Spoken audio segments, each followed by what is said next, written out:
Our gospel today comes from the Gospel of John, and there we read, Jesus said to Judas, not Iscariot, those who love me will keep my word, and my Father will love them, and we will come to them and make our home with them.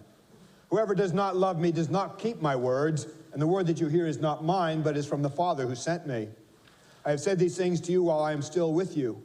But the Advocate, the Holy Spirit, whom the Father will send in my name, will teach you everything and remind you of all that I have said to you. Peace I leave with you, my peace I give to you. I do not give to you as the world gives. Do not let your hearts be troubled, and do not let them be afraid. You heard me say to you, I am going away and I am coming to you. If you love me, you would rejoice that I am going to the Father, because the Father is greater than I. And now I have told you this before it occurs, so that when it does occur, you may believe. Let us pray. O Lord, may your words only be spoken and your words only heard, and we do ask this all for your love's precious sake. Amen. Please be seated.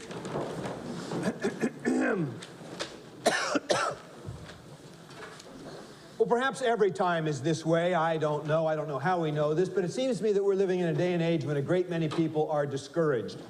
We're discouraged by the political process in America right now. I don't think it matters what party you are. I don't think anybody is excited about the candidates that either party has produced. And people look at this and they are discouraged because they think, is this the best we can do? And because when we look at the future, we think, what does this portend for the future? No matter who wins this election, of any of the candidates we have now, what does this mean for the future of America? And people find themselves feeling very discouraged by that, no matter what end of the political spectrum a person's on. And then I think we find ourselves agitated. I think we find ourselves agitated because we're disturbed by our fellow human beings. And so there's this sense of agitation, not so much with ourselves, but with the people around us. And then I think there's this sense of frustration. And there's a sense of frustration that comes from the scale and magnitude of the problems that are facing us. And some of these problems have been with us a long time. Some of them are new problems. But not only can we not solve them, we don't even seem to be able to make any progress. And not only do we seem not to be able to make progress, but it seems like some of these things are threatening to absolutely tear us apart. And so it creates this sense of discouragement, of agitation, of frustration. And I'll confess to you right up front, I've not been above that. I myself have been feeling that same sense of discouragement. I've been feeling that agitation and you know, just looking at just getting so agitated and being frustrated. And it's an embarrassing thing for a priest to admit. Some of you know this anyway. I'm not always a praying person. It's just simple truth. I'm not always a praying person. For me, unfortunately, prayer a lot of times for me is a last resort, not my first choice. I know that's a failure, but that's just the truth. When I get so busy, there's always other things to do, and so often praying's the last thing I do instead of the first thing I could do. But in this situation, I found myself getting discouraged, getting frustrated, being agitated, and I'm no good to anybody when I get to that point. So I just said, you know, God, you got to help me with this. I mean, you got to help me for me, because I don't like what this is doing to me inside. I don't like what I find going on inside me. So please, I need some help with this. And it was one of those things where I just didn't really hear, but, you know, heard, not literally, but in some sense heard God say to me, Rob, you're just following the wrong people. You're following the wrong stuff. You're following the wrong sources.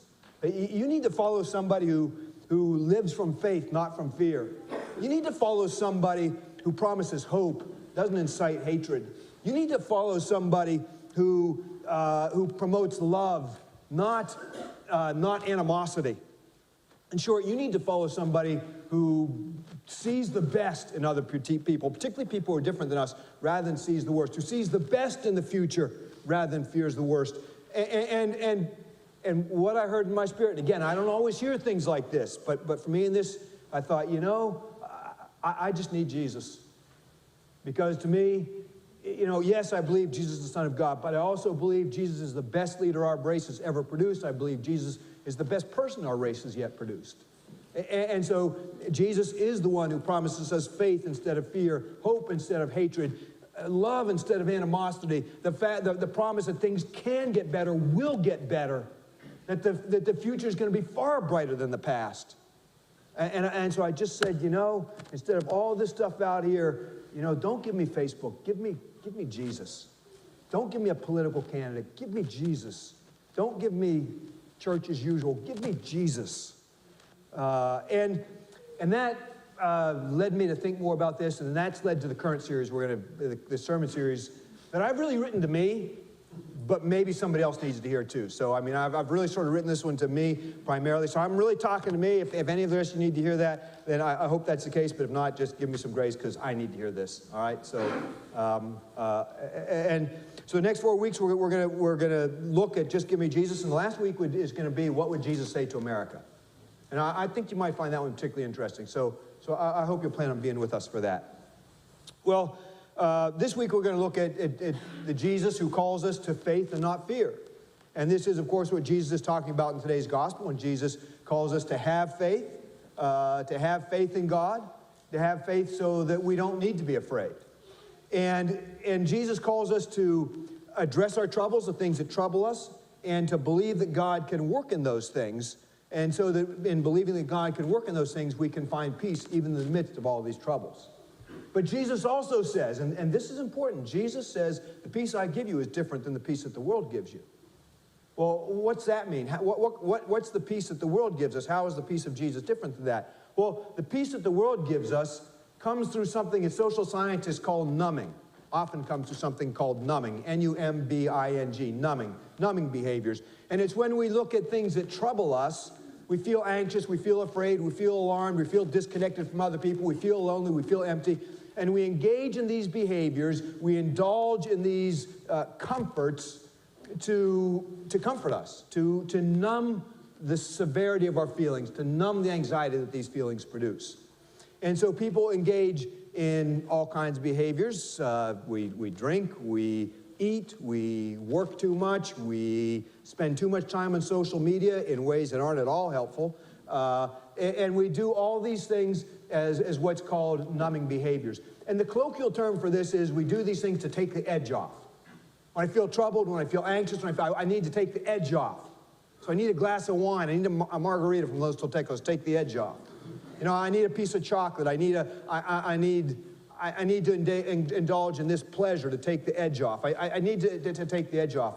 But what Brene Brown says, and I wrote this down years ago when I was preparing this sermon. I came upon this again. So this isn't me speaking. I think sometimes you hear me too much, and so I like to find some other voices because maybe it's easier to hear those instead of mine. Brene Brown says this. She says, we need to re-examine this whole idea of taking the edge off. And that means considering the glasses of wine we drink while we're cooking dinner, eating dinner, and cleaning up after dinner. Our 60-hour work weeks, and frankly, that's conservative for a lot of us in this area. The sugar, the fantasy football, the prescription pills, and we're a little out of season fantasy football, and that would probably be hockey, right? By the way, who put up that sign about the Pittsburgh fans? Who did that? Oh my goodness. All right, I digress. The fantasy football, the prescription pills, and the 4 shots of espresso that we drink in order to clear the fog from the wine and Advil PM the night before. I'm talking about you. This is still Brene Brown, not me. I'm talking about you. And I'm talking about me. It's the numbing behaviors that we engage in, take the edge off, so that Americans today are more debt-ridden, obese, medicated, and addicted than we've ever been before. And there she's just citing statistics. So Jennifer Loudon, another person who writes about these things, Jennifer Loudon talks about these numbing behaviors, these ways we take the edge off, as shadow comforts. And actually, I think what she says is really good, too. She says, when we're anxious, and so many of us are anxious, disconnected, vulnerable, alone, feeling helpless, the booze and the food and the work for endless hours, the booze, the food, the work, and the endless hours online feel like comfort, but in reality, they're only casting long shadows over our lives. Long shadows over our hearts and souls. They diminish us. They make less of us. And the peace that Jesus promises is a very different kind of peace. Whereas the world tells us to take the edge off, whatever the behavior, the comfort, the pleasure, the indulgence takes edge, that's our right and privilege. Jesus tells us to get our edge on. Jesus tells us to move towards our edge, to find our edge, and then to trust God enough that God will work in and through our edge and help us solve whatever it is that's troubling us. And so the peace that Jesus calls us to is not the peace that comes from taking our edge off, taking the edge off. It's the peace that comes from getting our edge on. To get our edge on requires us to do two things. First of all, it requires us to face the truth. And very often it's not the truth about anybody else, it's the truth about us. It's the truth the way that we're contributing to the problem or the problems. We think we're a solution. We think we're part of the solution. We think we do this and that, when the truth is the things we're doing are often just contributing to the problem. So the number one person we often need to face the truth about is about me, is about you. But the only way we can do that is, again, if we trust God enough to bring our troubles to God and let God create a clearing in our heart and mind and soul, calm those anxious voices, because otherwise we hear this stuff and we get anxious, we get afraid, and our negative emotions get heightened. Alarm, anger, fear, those sorts of things. And then we become reactive. We respond from this position of emotional reactivity. It's knee-jerk reactions. That's not a good thing. And so what we need to do is sort of create an emotional clearing in our lives, a clutter-free space. Allow our faith to create this space so that we can really hear the truth. This is where Jesus talks about the Holy Spirit coming, reminding us of everything that Jesus has taught us. Reminding it is of what Jesus stood for, of the principles Jesus believed, of the way that Jesus lived. And then we can see the truth, and not so much the truth about what's going on out there, but the truth what's going on in here, so that we can do something about it. And then that's the second thing that edge requires. The first thing is to have the courage to see the truth, but the second thing is to do something about it. And here's where most people will fail. Most of us will see the truth. We're good people. We have good values, but when it comes to those hard decisions, those tough calls about what must be done to address what's troubling us, to find solutions, rather than taking the edge off and pretending they're not there, to actually do something about it. That's where so many people fall down. And so having edge is having the courage to forego comforts today, to forego security today, so that we can make a better world tomorrow. Having edge is exactly what we sang about in that last song. It's the inability, the absolute inability to let the world that is go on as it is today. And I'm not talking about just passing on a political meme. I mean, that I hope we all realize that creates a problem, doesn't solve the problem. It's being a part of the problem. It's not being a solution to the problem. Makes us feel like we've done something, but all it does is drive people apart. So acting, the courage of our convictions, acting, it's got to be something more than that. It's got to be a way of really looking at the truth, not truth about what's out there, but truth about what's here, and then really responding in a way that actually addresses whatever it is that's troubling us and being a part of the solution rather than continuing to promote the problem. And again, there are lots of good people who just, when it comes right down to it, don't have the ability to do that. And what I realized, and here's where the sermon gets tough for me, what I realized is that somewhere in these last couple of years, I've lost my edge. And that, for me, is a source of great heartache. And what I realize is that I have this capacity now, because in many ways my life is just so good. I mean, my life is just so good right now, and I don't want anything to trouble it. So I hear the stuff that's wrong, and I know the stuff is wrong, and I say, yeah, that's bad, yeah, that's terrible, oh, that's awful. And then I go to Los Totecos and have a margarita. Life as usual, right? Oh, yeah, that's terrible, that's awful. I go to have a margarita. Yeah, life as usual. And I think I come by some of that naturally. I think the natural tendency of aging is to mellow, is to enjoy comforts, is to take the edge off. I think there may be a biological point of that. We risk when we're young, when we can assume risks so that we don't have to take risks when we're old. If at mid-20s I lose everything, so what? I start all over, and that's easy to do when you're in mid-20s. Your mid-50s, not so much. So we risk when we're young, so we don't have to risk when we're old, because we can't assume risks like we could when we're older, or so we tell ourselves. We work hard when we're young because we're not as strong. We don't have the stamina. We don't have the same energy when we're older. And so we work hard when we're young, so we don't have to work so hard when we're old. And then we get old, we just sort of mellow, and we just enjoy the good life. I mean, and I think that's happened to me. But as I look at that, I think, and I think you might think this too, the people I respect the most, the people who I look up to the most, the people who I want to emulate, are the people who never lose their edge, no matter what their age. They never give in to the siren song of comfort and indulgence and convenience and all the things that so many of us, myself included, so often live for. I think of Jesus. I think Jesus got edgier and edgier as Jesus got older. Now you might say, oh, Jesus died at 33. He was a young man. What I wouldn't give to be 33 again. But in Jesus' day, Jesus was an old man. Because in Jesus' days, people only lived to be 40. Average lifespan was 40, 41, 42. So he was already up in years. First 30 years of Jesus' life, he just sort of is out of the limelight, out of the spotlight, but he's building this quiet confidence, this faith in God, where he believes that God can do anything, that God can solve the problems of this world. And so Jesus steps forward at 30, and he rocks this world to its very core. Noel Tishy, who writes a lot about edge, he's not a Christian that I know of. He's a professor of business at the University of Michigan, one of the top 5 business schools in the country, an academic, and he's writing academically. But he writes this about Jesus, and it's profound. He said, Jesus had a perception of reality that other people didn't.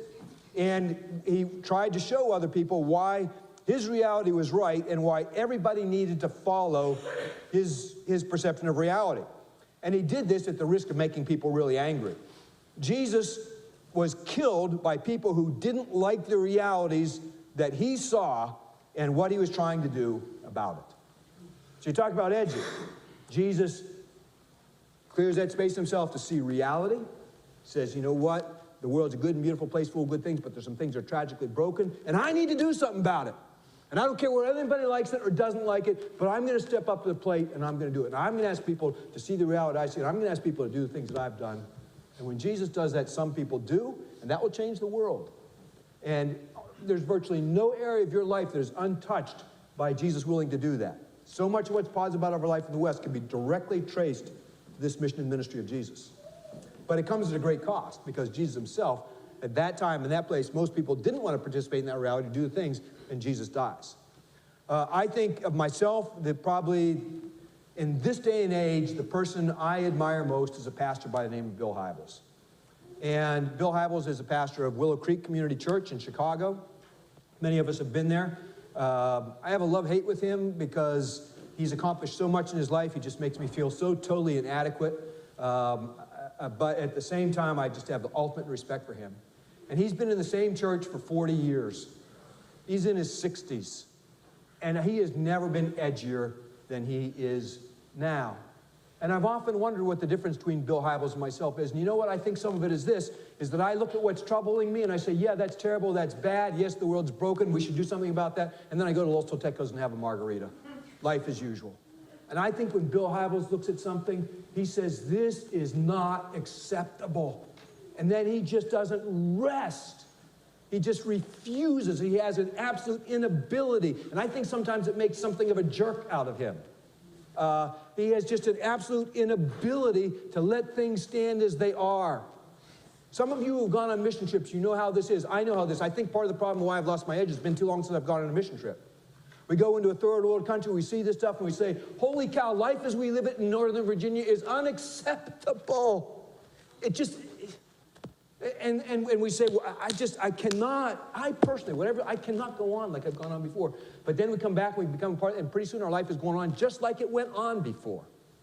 I think some of my problems, it's just been too long since I've been in a third world country, and I start to think this is normal. I start to think this is acceptable. I don't think Bill Hybels does that. I saw a picture a little while ago, and I'm going to show you this picture, and I debated whether or not to do this. This is a really, really tough picture. It is a heartbreaking picture, and I don't even want to see it. And I debated whether or not to show it, and if you have trouble with images, you might, maybe you even want to shut your eyes, but I saw this picture, and I thought, yeah, this is terrible, this breaks my heart. In fact, I cried, and then I went to Los Toltecos and had a margarita. I mean, not literally, but you get the idea. And Bill Hybels took this picture and he showed it to his whole church. And he said, we got to do something about this. And he started mobilizing people to do something about this. So, if you want to shut your eyes, shut your eyes. But here's the picture.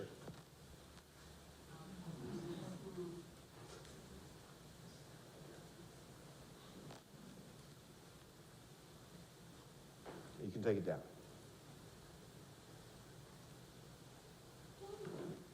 That's the shores of Greece. Somebody took a lot of time to dress that little baby, put those shoes on. The kid didn't make it. That's a refugee. Now, neither side has a solution to the refugee problem.